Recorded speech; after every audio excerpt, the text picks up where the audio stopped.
Hello friends, मैं हूं सन्मय प्रकाश और आपका स्वागत है यूट्यूब चैनल सरकारी जॉब न्यूज़ में। और ये है weekly current affairs 4th week नवंबर का। तो इस सप्ताह के टोटल करंट अफेयर्स आपको एक ही जगह एक ही बार में मिल जाएंगे। तो शुरू करते हैं। और आपको पता है कि हम लोग टॉपिक वाइज कंटेंट देते हैं। तो ये है राजनीति, केंद्र राज्यों के फैसले, इनसे रिलेटेड क्वेश्चन होगा यहाँ पर। हेमंत सोरेन कौन सी बार झारखंड के मुख्यमंत्री बने? आंसर होगा चौथी बार बने हैं वो। 28 नवंबर को रांची में उन्होंने राज्य के 14वें मुख्यमंत्री के तौर पर शपथ ली। वहाँ के गवर्नर हैं संतोष कुमार गंगवार, तो उन्होंने शपथ दिलाई है। ठीक है। तो अभी जो विधानसभा चुनाव हुआ है उसमें हेमंत सोरेन के गठबंधन को बहुमत मिला और वो झारखंड मुक्ति मोर्चा के लीडर हैं। ठीक है।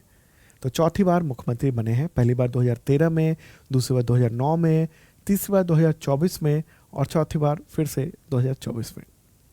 अगला क्वेश्चन लेते हैं। संविधान दिवस 2024 पर राष्ट्रपति ने किन दो भाषाओं में संविधान की प्रतियां जारी की हैं? आंसर होगा संस्कृत और मैथिली। क्या है? संस्कृत और मैथिली। देश के संविधान के 75 वर्ष पूरे होने पर संसद के सेंट्रल हॉल में विशेष कार्यक्रम आयोजित किया गया था। वहीं पर राष्ट्रपति ने दो भाषाओं में यानी संस्कृत और मैथिली में संविधान की प्रतियां जारी की है। आगे बढ़ते हैं और अब इकोनॉमिक एक्टिविटीज से रिलेटेड क्वेश्चन लेते हैं। रिश्वत के आरोप में किस देश की अदालत ने उद्योगपति गौतम अडानी व अन्य के खिलाफ गिरफ्तारी वारंट जारी किया है? आंसर का यूएसए। अमेरिका ने इन तीनों के खिलाफ अमेरिका की अदालत ने गिरफ्तारी का वारंट जारी किया है। आरोप यह है कि गौतम अडानी समेत आरोपियों ने भारत में सोलर एनर्जी कॉन्ट्रैक्ट हासिल करने के लिए भारतीय अधिकारियों को $250 मिलियन, करीब करीब 2100 करोड़ रुपए होते हैं, वो रिश्वत देने को वो तैयार हो गए। ऐसा ये आरोप है और इसी मामले में किया गया। अब सवाल होगा कि भारत में हुआ है सब कुछ तो क्यों? देखिए, वहाँ नियम है, कानून ये है अमेरिका में कि अगर अमेरिकी अगर कोई व्यक्ति है, उसने फंड दिया है, उसने अगर पूंजी लगाई है, उस पैसे का इस्तेमाल अगर रिश्वत में हुआ है दुनिया में कहीं भी, तो मुकदमा चलाया जा सकता है। तो इसी के तहत ये मुकदमा चलाने की बात कही गई है। ठीक है। आगे बढ़ते हैं और अब बात करेंगे हम लोग स्पोर्ट्स से रिलेटेड क्वेश्चन की। क्वेश्चन होगा यहाँ पर, बिहार में किस वर्ष खेलो इंडिया यूथ गेम्स और पैरा गेम्स का आयोजन होगा? आंसर होगा 2025। ठीक है। 2025 में ये आयोजन होना है और ये तय कर दिया गया है केंद्रीय खेल मंत्रालय के द्वारा। केंद्रीय खेल मंत्री हैं मनसुख मांडविया, तो उन्होंने 21 नवंबर को इसकी घोषणा की है। ठीक है।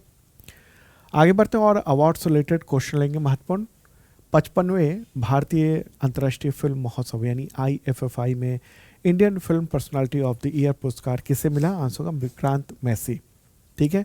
उन्हें अवार्ड 2023 की जो ब्लॉकबस्टर फिल्म थी, हिंदी फिल्म थी 12th फेल, तो उसमें एक्टिंग के लिए ये दिया गया है। आयोजन हुआ था ये गोवा में 20 से 28 नवंबर तक, ये भारतीय अंतर्राष्ट्रीय फिल्म महोत्सव का। आयोजक कौन था? सूचना प्रसारण मंत्रालय और नेशनल फिल्म डेवलपमेंट कॉरपोरेशन। इसके अलावा एक और था एंटरटेनमेंट सोसाइटी ऑफ गोवा। ठीक है। इस बार की थीम थी युवा फिल्म निर्माता भविष्य अभी है और इस बार का फोकस कंट्री था ऑस्ट्रेलिया। अगला क्वेश्चन लेंगे। 55वें भारतीय अंतर्राष्ट्रीय फिल्म महोत्सव में बेस्ट फिल्म का गोल्डन पिकॉक अवार्ड किसे मिला है? आंसर होगा टॉक्सिक। फिल्म टॉक्सिक को ये मिला है। ये जो फिल्म है लिथुआनिया में बनी है, लिथुआनियाई पिक्चर कहेंगे हम इसको। फिल्म निर्माता और लेखक हैं सॉले ब्लाउवेट, तो इनको ये अवार्ड दिया गया है। ये इनकी पहली फीचर फिल्म थी। ठीक है। अगला क्वेश्चन लेंगे। 55वें भारतीय अंतर्राष्ट्रीय फिल्म महोत्सव में बेस्ट डायरेक्टर का सिल्वर पिकॉक अवार्ड किसे मिला? आंसर होगा बोगदान मोरेसानू, इसको मिला है ये अवार्ड। और ये अवार्ड उनको film the new year that never comes में डायरेक्शन के लिए मिला है। ठीक है। तो डायरेक्टर का नाम ये है और फिल्म का नाम ये है, इस फिल्म के लिए मिला है। फिल्म का नाम क्या है? The new year that never comes. ये रोमानिया की जो क्रांति हुई थी ना, उसी को लेकर ये मिला था।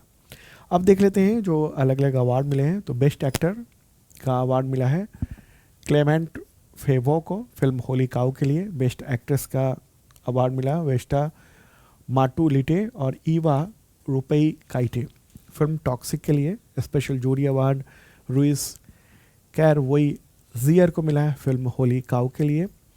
और सारा फ्रीडलैंड इनको मिला है निर्देशक की सर्वश्रेष्ठ फीचर फिल्म पुरस्कार के लिए। ठीक है, सत्यजीत रे लाइफ टाइम अचीवमेंट अवार्ड ये ऑस्ट्रेलियाई डायरेक्टर फिलिप नॉयस को मिला है। भारतीय फीचर फिल्म का सर्वश्रेष्ठ नवोदित निर्देशक का अवार्ड मिला है नवज्योति बांदी वाडेकर। ठीक है, और सर्वश्रेष्ठ वेब सीरीज का अवार्ड मिला मराठी सीरीज लंपन को। अगला क्वेश्चन होगा, किस देश ने प्रधानमंत्री नरेंद्र मोदी को नवंबर 2024 में अपने देश का सर्वोच्च सम्मान ऑर्डर ऑफ एक्सीलेंस से सम्मानित किया है? आंसर होगा गुयाना।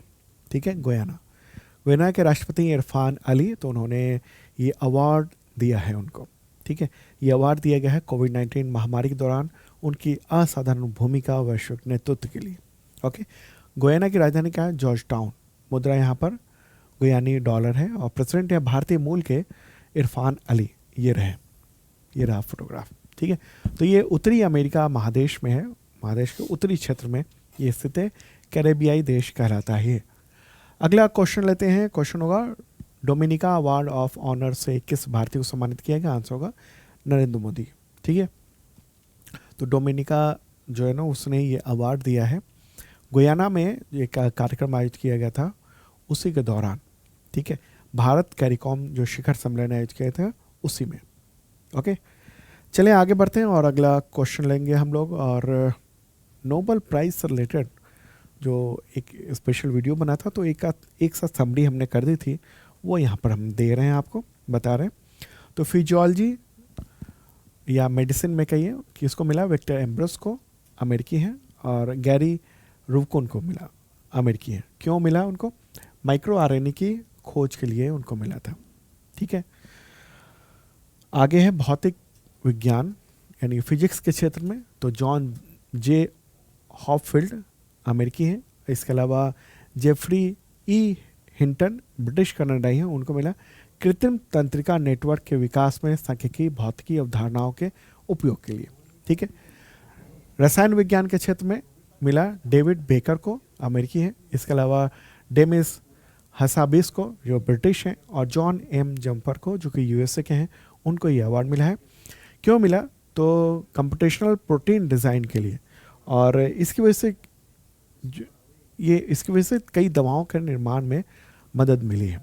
ठीक है, तो ये महत्वपूर्ण बात रही। अच्छा, ये जो ना भौतिक विज्ञान में ये एआई, इसी के ज़रिए आर्टिफिशियल इंटेलिजेंस को इतनी मतलब आगे बढ़ पाए हम लोग, आज आर्टिफिशियल इंटेलिजेंस को देख पा रहे हैं ढंग के। साहित्य के क्षेत्र की बात करेंगे अगर हम, तो साहित्य में हांगकांग को मिला है, और ये दक्षिण कोरियाई लेखक हैं, उनको मिला ये अवार्ड। पीस यानी शांति के क्षेत्र में एक संगठन है, जापानी संगठन है, उसे मिला है निहोन हिंड्यांको, ये जापानी संगठन है। क्यों मिला ये अवार्ड? तो परमाणु हथियारों से मुक्त विश्व बनाने का प्रयास और तमाम गवाहों को सामने लेकर आए थे, जो जापान में जो परमाणु बम गिराया गया था अमेरिका के द्वारा सेकेंड वर्ल्ड वॉर के दौरान, तो उसके जो भयावह नतीजे हुए थे उसके बारे में जानकारी दी थी उन्होंने। ठीक है, तो ये जागरूकता फैलाई, इसके लिए ये अवार्ड मिला। अर्थशास्त्र के क्षेत्र में किसको मिला अवार्ड? तो डेरॉन एस मोंगलू, साइमन जॉनसन और जेम्स ए रॉबिन्सन, इनको मिला है। इनको ये बताने के लिए कि संस्थाएं बनती कैसी हैं, समृद्धि को कैसे प्रभावित करती हैं, इसके बारे में अध्ययन किया था इन्होंने। मतलब एक देश है वो कैसे, वहाँ जो शासन तंत्र है वो किस तरह से डेवलप कर सकता है, क्या क्या खतरे हैं उसको एक संस्था के तौर पर, इन सब चीज़ों के बारे में इन्होंने बताया था।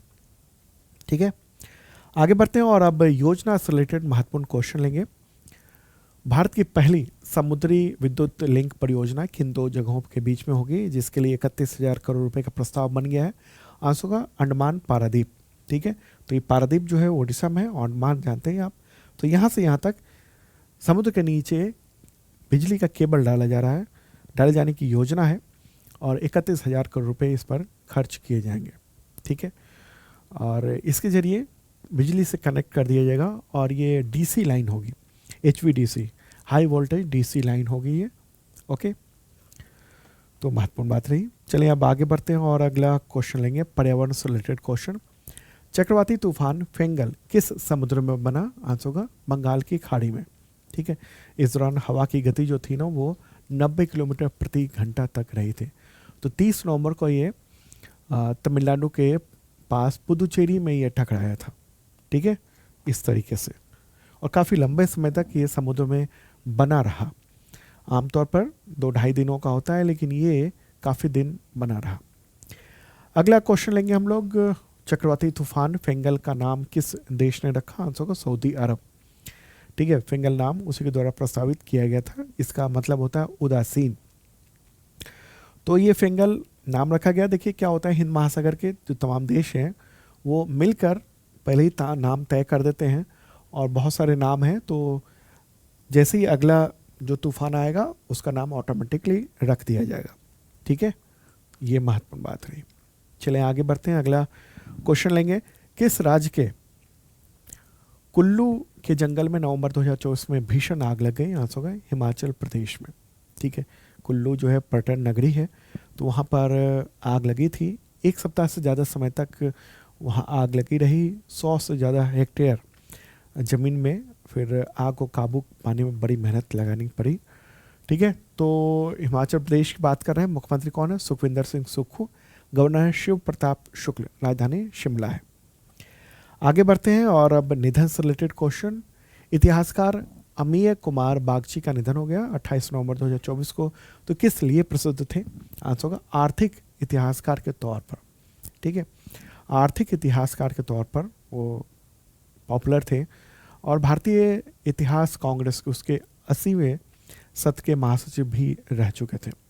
बैंकिंग और फाइनेंस के क्षेत्र में उन्होंने उसका इतिहास लिखा था।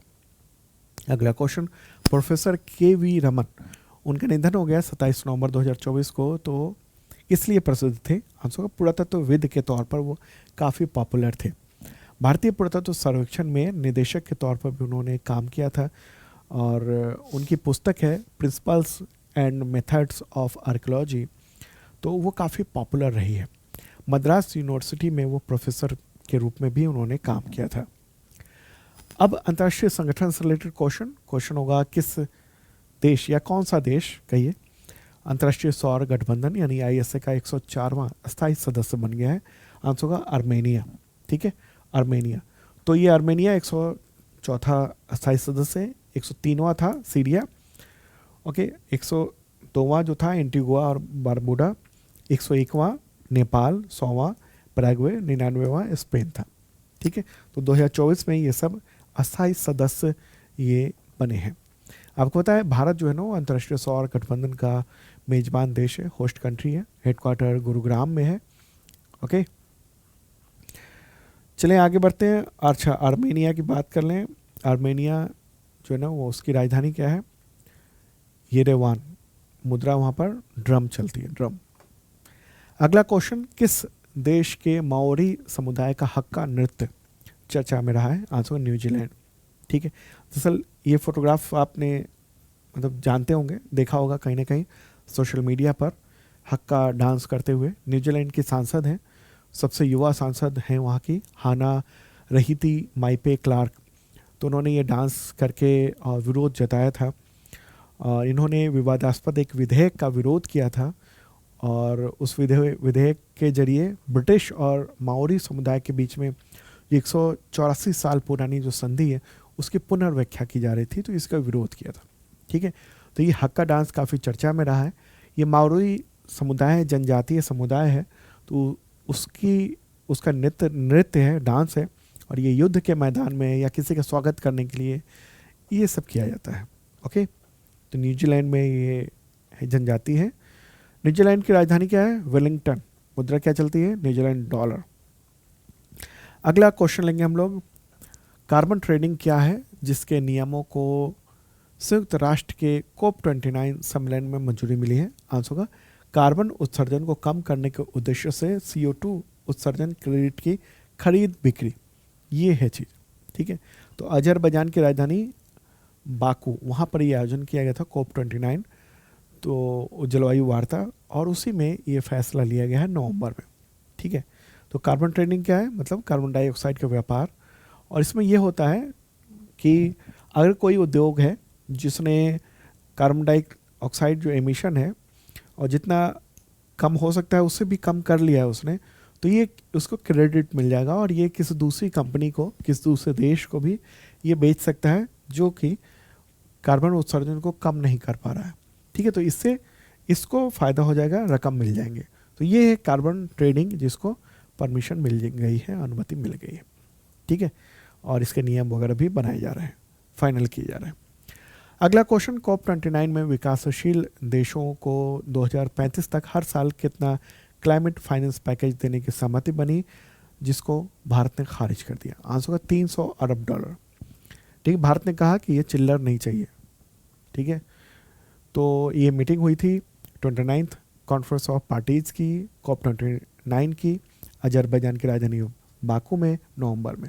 ओके, मकसद यही था कि ग्लोबल साउथ के यानी जो विकासशील देश हैं उनको फॉसिल फ्यूल का इस्तेमाल कम करने के लिए बढ़ावा दिया जाए और बदले में उनको रकम दी जाए। ठीक है, तो इसका विरोध किया है। अगला क्वेश्चन होगा, ICA अंतर्राष्ट्रीय सहकारिता सम्मेलन 2024 भारत में पहली बार किस शहर में आयोजित हुआ, जिसका उद्घाटन प्रधानमंत्री नरेंद्र मोदी ने किया। आंसर होगा न्यू दिल्ली में।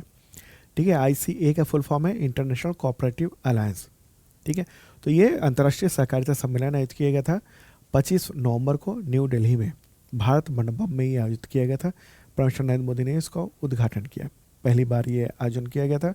इस बार का विषय था सहकारिता एक बेहतर विश्व का निर्माण करता है।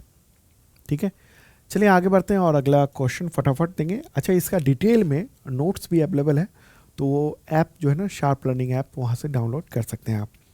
क्वेश्चन होगा, किस वर्ष को संयुक्त राष्ट्र अंतर्राष्ट्रीय सहकारिता वर्ष घोषित किया गया। आंसर होगा 2025 को। ठीक है, इससे पहले 2012 को अंतर्राष्ट्रीय सहकारिता वर्ष घोषित किया गया था, बाद में फिर 2025 को भी ये घोषित कर दिया गया था। मतलब ये तय हो गया था, लेकिन इस बार जो सहकारिता सम्मेलन हुआ ना अंतर्राष्ट्रीय, उसमें इसका शुभारंभ किया गया है इस वर्ष का। ठीक है, अगला क्वेश्चन, किस इंटरनेशनल कोर्ट ने नवंबर 2024 में इजराइल के प्राइम मिनिस्टर के खिलाफ गिरफ्तारी वारंट जारी किया है। आंसर का इंटरनेशनल क्रिमिनल कोर्ट यानी ICC ने। ठीक है, तो इनमें कई लोग हैं, जैसे बेंजामिन नेतन्याहू जो प्राइम मिनिस्टर हैं, पूर्व रक्षा मंत्री योव गैलेंट, हमास का पूर्व कमांडर मोहम्मद दाइफ, इन सब के खिलाफ। इंटरनेशनल क्रिमिनल कोर्ट जो है ना, वो द हेग में है, नीदरलैंड में है। प्यारा भारत है ये, और नीदरलैंड यूरोप में है, जो यहाँ रेड कलर में दिख रहा है। ठीक है, तो वहीं पर द हेग में ये इंटरनेशनल कोर्ट अंतर्राष्ट्रीय अदालत है, और क्रिमिनल से रिलेटेड, अंतर्राष्ट्रीय जो अपराध होते हैं उससे रिलेटेड मामलों की सुनवाई ये करता है। ठीक है, चलिए आगे बढ़ते हैं और अगला क्वेश्चन लेंगे हम लोग। अच्छा, क्यों ये गिरफ्तारी का वारंट जारी किया गया है? इसलिए किया गया है, ये है कि गजा में जो बुरी तरीके से कत्लेआम हुआ है उसको लेकर। चलिए आगे बढ़ते हैं, अगला क्वेश्चन, दूसरा भारत कैरिकॉम शिखर सम्मेलन कहाँ पर आयोजित किया गया है? आंसर होगा जॉर्ज टाउन, ये गुयाना में आयोजित किया गया। वहीं पर सम्मान वगैरह भी मिले प्रधानमंत्री नरेंद्र मोदी को। ये कैरिबियाई देशों का एक संगठन का ही है कैरिकॉम, 21 देशों का एक समूह है, जिसमें से 15 सदस्य हैं, 6 सहयोगी हैं और भी सदस्य वगैरह हैं इसके साथ जुड़े हुए हैं। ठीक है, तो ये कैरिबियाई देशों का एक संगठन है, और भारत जो ये दोनों, भारत के साथ ये मीटिंग हुई है, ये दूसरी मीटिंग थी ये। ठीक है, चलें आगे बढ़ते हैं और अब इस वीडियो के आखिरी हिस्से में पहुंच चुके हैं। दिवस से रिलेटेड क्वेश्चन, लाल ग्रह दिवस कब मनाया जाता है? आंसर होगा इसका 28 नवंबर को। ठीक है, क्यों मनाया जाता है? क्योंकि नासा ने एक मिशन लॉन्च किया था, मेरियन 4। ठीक है, तो उसी की वजह से ये दिवस घोषित है 28 नवंबर को। ओके, चलिए आगे बढ़ते हैं, अगला क्वेश्चन, अंतर्राष्ट्रीय मानव एकजुटता दिवस कब मनाया जाता है? आंसर होगा 29 नवंबर को। फिलिस्तीनी जो लोग हैं उनके प्रति सहानुभूति, समर्थन प्रकट करने के लिए दिवस होता है। अगला क्वेश्चन, रासायनिक युद्ध के सभी पीड़ितों के लिए संस्मरण का एक यादगार दिवस कब मनाया जाता है? आंसर होगा 30 नवंबर को। ओके, अगला क्वेश्चन, भारतीय संविधान दिवस कब मनाया जाता है? आंसर होगा 26 नवंबर को। ठीक है, 26 नवंबर 1949 को भारतीय संविधान जो है ना वो उसको स्वीकार किया गया था, संविधान सभा ने स्वीकार किया था, जबकि लागू हुआ था 26 जनवरी 1950 को। ओके, अगला क्वेश्चन लेंगे हम लोग। राष्ट्रीय अंगदान दिवस कब मनाया जाता है? आंसर होगा 27 नवंबर को। ठीक है, विश्व पर्यावरण संरक्षण दिवस कब मनाया जाता है? तो 26 नवंबर को मनाया जाता है। विश्व बाल दिवस कब मनाया जाता है? यहाँ वर्ल्ड चिल्ड्रंस डे की बात हो रही है, आंसर होगा 20 नवंबर को। ठीक है, विश्व मत्स्य दिवस कब मनाया जाता है? तो 21 नवंबर को मनाया जाता है। वर्ल्ड हेरिटेज वीक यानी विश्व विरासत सप्ताह कब मनाया जाता है? आंसर होगा 19 से 25 नवंबर। ठीक है, विश्व टेलीविजन दिवस तो 21 नवंबर को मनाया जाता है। ये था इंपॉर्टेंट करंट अफेयर्स आप सबके एग्जामिनेशंस के लिए। मिलते हैं नेक्स्ट वीडियो में। बाय।